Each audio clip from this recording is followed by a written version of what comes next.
Saludar a Gustavo Vera de la Alameda, hombre muy cercano a Bergoglio, al Papa Francisco. ¿Qué tal, Gustavo? Lucas Molinari, aquí en Gráfica te saluda.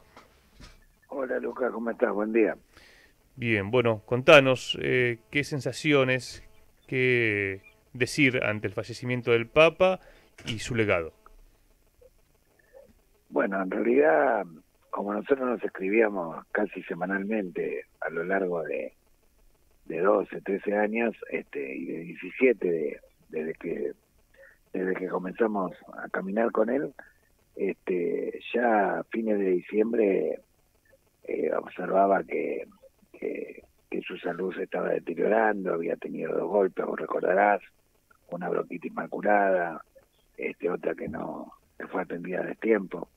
eh, y empezó a ser un poco más esporádico, digamos, muy esporádico, digamos, en la comunicación, y eso me llamaba la atención porque siempre había sido una especie de relojito suizo para sus amigos, así que cuando le dieron el alta, que el 23 de marzo, sospechaba que en realidad estaban trasladando la internación a Santa Marta por voluntad de él, ¿no? Y que su participación en el Domingo de Ramos, el Jueves Santo con los presos, después el viernes con los enfermeros y los médicos, y finalmente el domingo despidiendo a su pueblo, me parece que era su voluntad, la voluntad de alguna manera de dar todo hasta el final y no perder el tiempo en un tratamiento que no tenía ninguna certeza de restablecimiento pleno. Ujú. Así que escogió de alguna manera seguir dejando mensajes hasta el final, porque vos fíjate que el féretro lo van a recibir los pobres en Santa María Mayor, en una tumba muy sencilla, y creo que Francisco ha dejado, a partir de ahora, en la Argentina ya se sabe,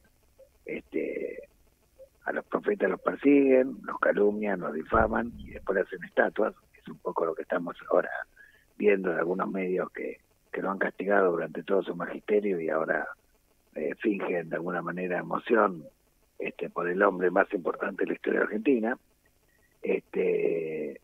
Pero lo más importante que tenemos que rescatar de Francisco es lo que nos plantea como concepción del mundo, ¿no? Que es básicamente una vuelta al Evangelio original, donde plantea la reconstrucción de relaciones rotas, relaciones entre los seres humanos, que hay que reconstruirlas con la fraternidad humana, relaciones con el planeta, donde el sistema basado en el dios dinero ha dañado severamente, digamos, a la Tierra con el cambio climático, el dióxido de carbono, las guerras, etcétera, y trabajar de alguna manera por tratar de resolver esa angustiante y gravísima situación que amenaza a la humanidad entera, y por supuesto la reconciliación con Dios y entendiendo como Dios y respetando, digamos, la diversidad poliédrica de todas las religiones con las cuales trabajó estrechamente, y trabajó estrechamente para buscar nuevas mayorías que pudieran permitir trabajar hacia una sociedad que sea justa, que sea inclusiva, que sea sustentable, que eran básicamente los 3 pilares que él planteaba para reconfigurar el mundo, un mundo que hoy es consumismo desenfrenado, máxima ganancia, paradigma tecnocrático y descarte permanente de seres humanos que se caen del sistema, y por eso siempre el foco estuvo puesto en la protección y defensa de los migrantes, de los pobres, de las víctimas de trata, de las víctimas de exclusión, de los pobres de toda pobreza, los presos, sin derechos. Y bueno, creo que en esto Francisco fue el más consecuente portavoz del Evangelio, creo que fue el humanista más destacado de estos tiempos, y creo que su legado se va a ir agigantando con el correr del tiempo, Sí. y que obras claves como Laudato Si, Fratelli Tutti van a marcar el horizonte de todos los que queremos de alguna manera transformar el mundo en beneficio del prójimo, en beneficio de la comunión de bienes, o los peronistas diríamos de la comunidad organizada. Tal cual. Gustavo, ¿sabes qué? Yo recordaba, nosotros aquí en Gráfica teníamos un contacto muy importante con Clelia Luro, que nos Sí, explicaba qué era lo que pensaba Bergoglio, y por eso, al toque que lo eligen como papa, tuvimos una nota de Gabriel Fernández explicando lo que significaba el papado, pero hubo mucha militancia popular que estaba quizá desorientada, incluso que algún dirigente dijo esto va a ser en contra de América Latina. Y bueno, pero más allá de eso, que fue parte, y aparte otros que siguen diciendo algunas cosas por ser bueno decir pavadas. Ahora, si uno piensa en los 12 años de Francisco, fueron 12 años donde la Argentina podría haberse proyectado hacia más justicia social, más independencia económica, soberanía política, pero fue lo contrario, es decir, mientras él iba dejando un legado del pensamiento nacional argentino a nivel mundial, la Argentina iba retrocediendo. Quizá por eso no se dio la visita de Francisco a la Argentina. ¿Qué pensás? Sí, sí, claramente. Francisco siempre me decía que él iba a venir a Argentina cuando sintiera que iba a ser instrumento de unión nacional, instrumento de diálogo, instrumento de fijar políticas públicas que perduraran a lo largo del tiempo, más allá de los matices de cada gobierno.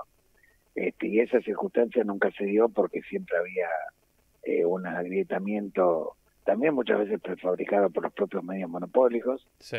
Buscando el enfrentamiento entre los argentinos. Y bueno, muchas oportunidades se le estuvo a punto de venir, pero bueno, lamentablemente luego la salud le jugó una mala pasada. Creo que él hubiera querido terminar su magisterio visitando la Argentina, sí, pero las condiciones cada vez eran más problemáticas, sobre todo a partir del ascenso del gobierno de Milei, ¿no? Donde el nivel de violencia y enfrentamiento es muy grande. Uh-huh. Quiero ponerte un archivo. No obstante, lo que sí te digo es que me lo dijo en 2 oportunidades, él esperaba un magisterio de 3, 4 años por su avanzada edad, tenía 76 años al momento que asumió, ya tenía algunos achaques de salud, y la verdad que hay que agradecerle a Dios que haya sido el triple, ¿no? Que hayamos podido disfrutar 12 años de Francisco, llevando al mundo la voz de los que no tienen voz, porque era el único que denunciaba la masacre en Gaza, tenía una posición muy clara sobre el tema de la guerra de Ucrania, que denunciaba al complejo militar industrial, que el día anterior a su muerte le reprochó al vicepresidente de Estados Unidos el trato totalmente inhumano con los migrantes, o sea, que no callaba frente a la ignominia de los poderosos, y que denunciaba de alguna manera que detrás de las guerras estaban en la experimentación de armas, la búsqueda de ganancia, y donde de alguna manera la humanidad pasaba a ser, digamos, un elemento de descarte, ¿no? En esto siempre fue muy valiente, incluso en temas argentinos, por ejemplo.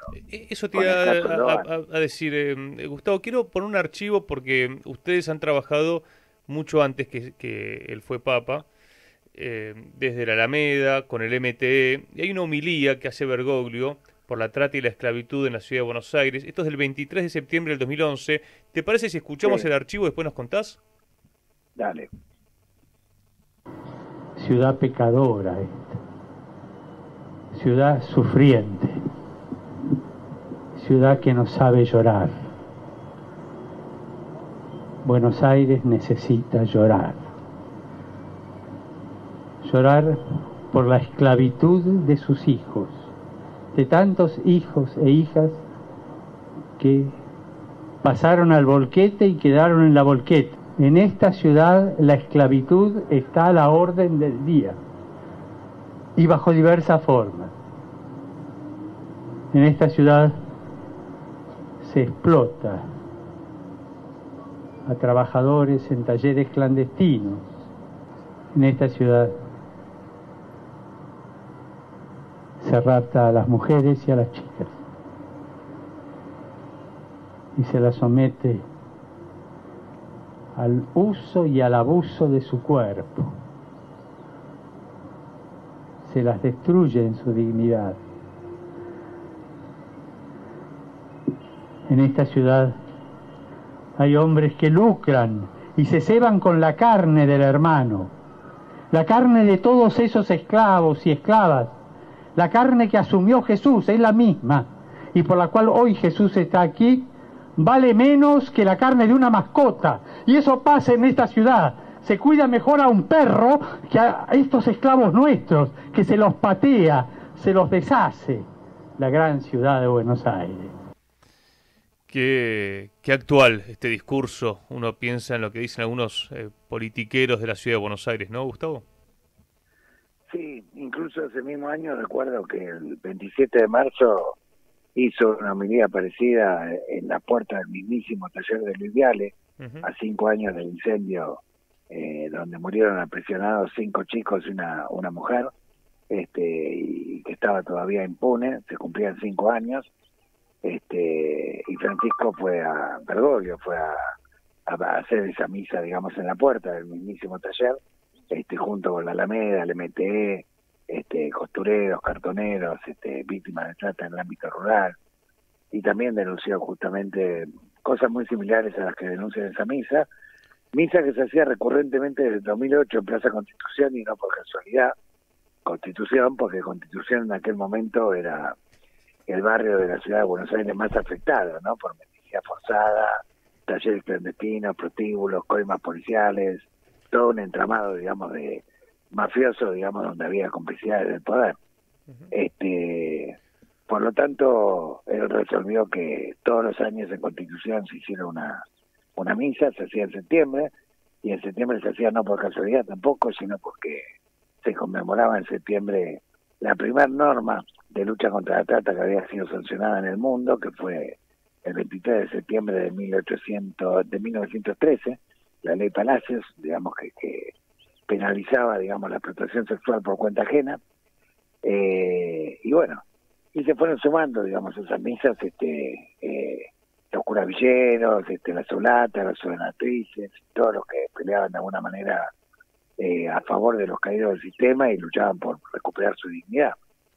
Y en este contexto tuvo frase más fuerte, ¿no? En alguna de esas homilías recuerdo que una vez dijo: los verdaderos esclavistas comen en Puerto Madero, digamos, ¿no? Como señalando la conexión que había entre la esclavitud, el poder y el lavado de dinero, ¿no?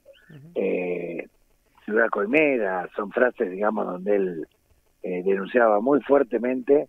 Y además otra cuestión que siempre señala, esto de que a Buenos Aires le hace falta llorar, que la dijo la primera vez el 1 de julio del 2008 en la parroquia de los migrantes, en la primera misa que hace a favor de las víctimas de trata y de exclusión, pero en realidad es una frase que la acuña desde la época de Cromañón. Y una vuelta él me contó en una carta, recordando, digamos, la masacre de Cromañón, que al día siguiente, vos recordarás que fue un 30 de diciembre del 2004, al día siguiente él salió a caminar por las calles, el 31, a la madrugada, a la noche, casi en las vísperas del brindis de Año Nuevo, bueno, observando, digamos, cómo la gente festejaba, tiraba petardos, cohetes, etcétera, y habían muerto el día anterior 198 jóvenes.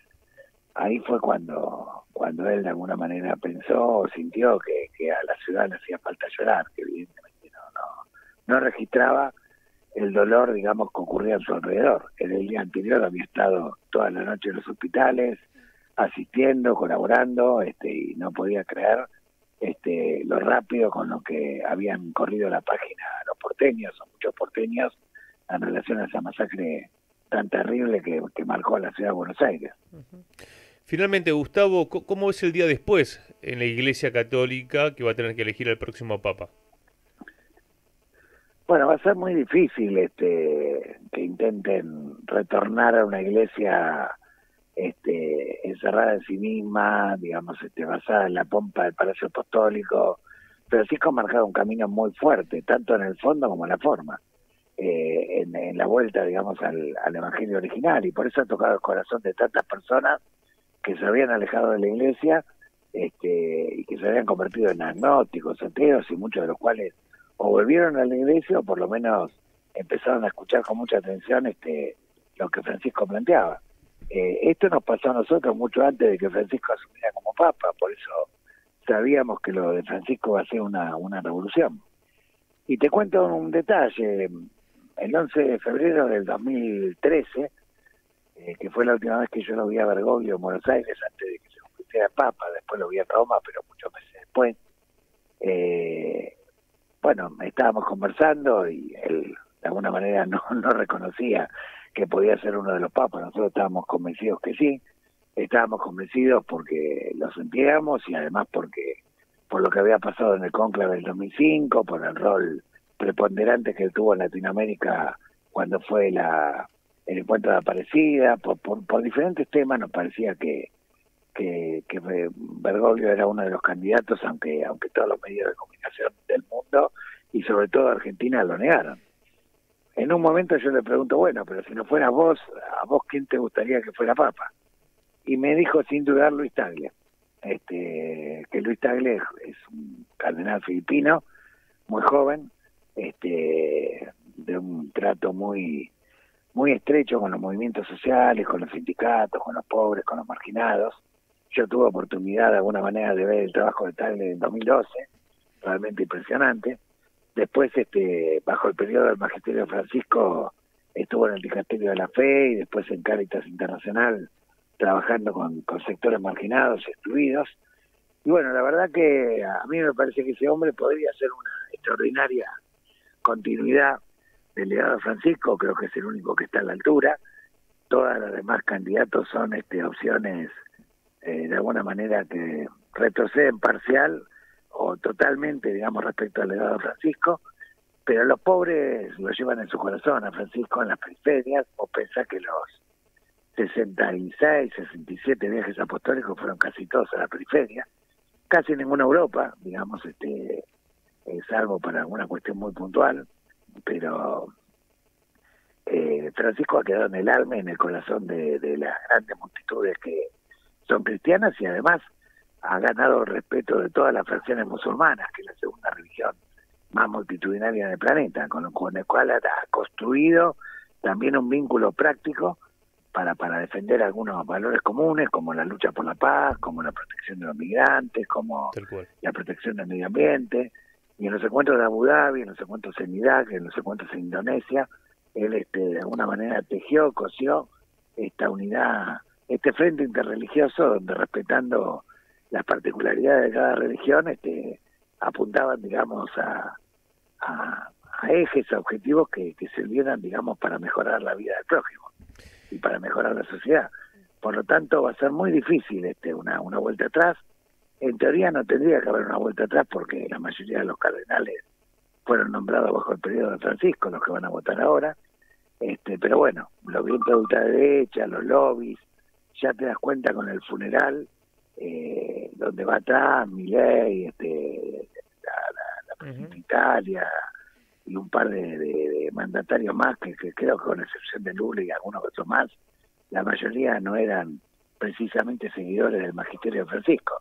Hay un intento de abrazo del oso, de alguna manera, para tratar de llevar las cosas de vuelta a la derecha, a las misas en latín, o a los vaticanos que a veces objetivamente fueron rueda de auxilio de objetivos imperiales, ¿no? Que no era el caso de la iglesia de Francisco, que era una iglesia en salida, una iglesia en las periferias y de defensa de los oprimidos, y por una transformación de la sociedad basada en los seres humanos. Gustavo, te agradecemos la charla con Gráfica. No, por favor, que tenga buen día. Un abrazo grande. Gustavo Vera, de la Alameda, hombre muy cercano al Papa Francisco.